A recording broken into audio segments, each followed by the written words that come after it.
যারা যারা পাবদা মাছের এই তরকারিটা আগে ট্রাই করেন নাই, একবার হলেও রান্না করে খেয়ে দেখবেন, অনেক মজার। আসসালামু আলাইকুম সবাইকে। আজকে আমি আপনাদের সাথে শেয়ার করব পাবদা মাছ দিয়ে মূলার তরকারি। এখানে একটা পাতিলে আমি তেল দিয়ে দিয়েছি। তেল গরম হয়ে যাওয়ার পরে এর সাথে দিয়ে দিলাম পেঁয়াজ কুচি। তারপরে দিয়ে দিব আমি স্বাদ মতো লবণ। আপনারা যতটুকু লবণ পছন্দ করেন ততটুকু দিয়ে দিবেন। এখানে আমি রসুন বাটা দিয়ে দিয়েছি। তারপর এক এক করে মশলাগুলো, হলুদের গুঁড়ো, মরিচের গুঁড়ো, জিরার গুঁড়ো, এগুলো আমি দিয়ে এটাকে একটু নেড়ে দিব। তারপর এর সাথে অ্যাড করে দিলাম পানি, না হলে মশলাটা পুড়ে যাবে। পানি দিয়ে এখন মশলাটাকে আমি ভালো করে কষিয়ে নিব। এখানে আমার মশলাটা কষানো হয়ে গিয়েছে। এখন আমি এর সাথে দিয়ে দিব সেই ধুয়ে রাখা পাবদা মাছগুলো। সবগুলো মাছ আমি যখন পাতিলে দিয়ে দিব, তখন দেওয়ার পরে এগুলোকে আমি মশলার সাথে ভালো করে কষিয়ে নিব। এখন মশলার সাথে আমি ভালো করে এগুলাকে মিক্স করে দিচ্ছি, নেড়ে ছেড়ে, যেন সবগুলা মাছই ভালোভাবে মশলার সাথে মেশানো হয়। তারপরে এটাকে আমি একটা ঢাকনা দিয়ে কিছু সময়ের জন্য রেখে দিব কষানোর জন্য।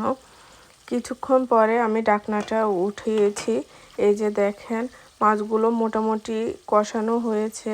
এখন আমি এগুলাকে একটু নেড়ে দিব, যেহেতু মাছে এত বেশি পানি নাই, আমি এখনও কোনো পানি অ্যাড করি নাই, তাই নিচে লেগে যাওয়ার সম্ভাবনা আছে।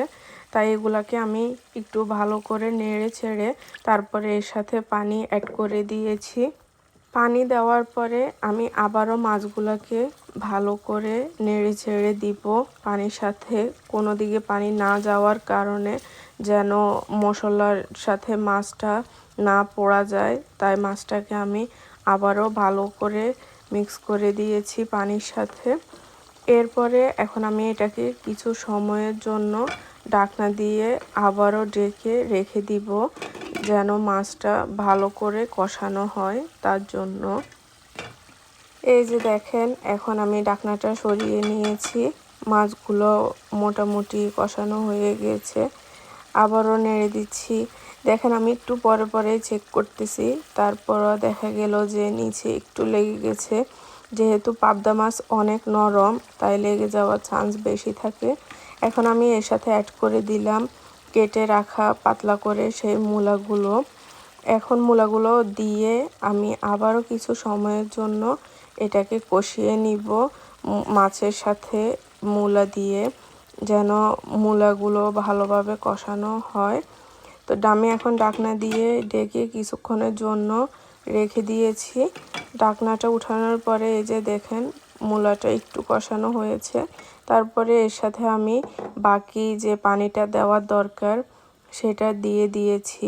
এখন এটাকেও আমি আবার কিছু সময়ের জন্য ঢাকনা দিয়ে রেখে দিব, পুরোপুরি আমাদের তরকারিটা হওয়ার জন্য। নেড়ে ছেড়ে দিয়েছি ভালো করে সবগুলা জিনিস একসাথে। এই যে আমি মাছগুলোকে চেষ্টা করতেছি যে মূলার উপরে দেওয়ার জন্য, তাহলে মূলাগুলো ভালোভাবে হয়ে যাবে। মাছ তো অলরেডি কষানো হয়ে গিয়েছে। এখন আমি এতে ঢাকনা দিয়ে কিছু সময়ের জন্য রেখে দিব। এই যে দেখেন মোটামুটি আমাদের তরকারি হওয়ার শেষ পর্যায়ে। এখন আমি এতে অ্যাড করে দিব কিছু ধনিয়া পাতা কুচি। আমি কিছু ধনিয়া পাতা কুচি করে রেখে দিয়েছি। যে কোনো মাছের তরকারিতে দেখা যায় ধনিয়া পাতাটা অ্যাড করলে তরকারির স্বাদটা আরও বেশি বেড়ে যায়, অনেক সুন্দর একটা ঘ্রাণ আসে তরকারির থেকে। ধনিয়া পাতাটা দিয়ে আমি চারদিকে ভালো করে ছিটিয়ে দিয়েছি। একটু সময়ের জন্য আবারও ঢাকনা দিয়ে ঢেকে দিয়েছি। এই যে আলহামদুলিল্লাহ হয়ে গিয়েছে আমাদের মজাদার পাবদা মাছ দিয়ে মূলার তরকারি। আপনারাও অবশ্যই ট্রাই করবেন। ভালো থাকবেন সবাই। আল্লাহ হাফেজ।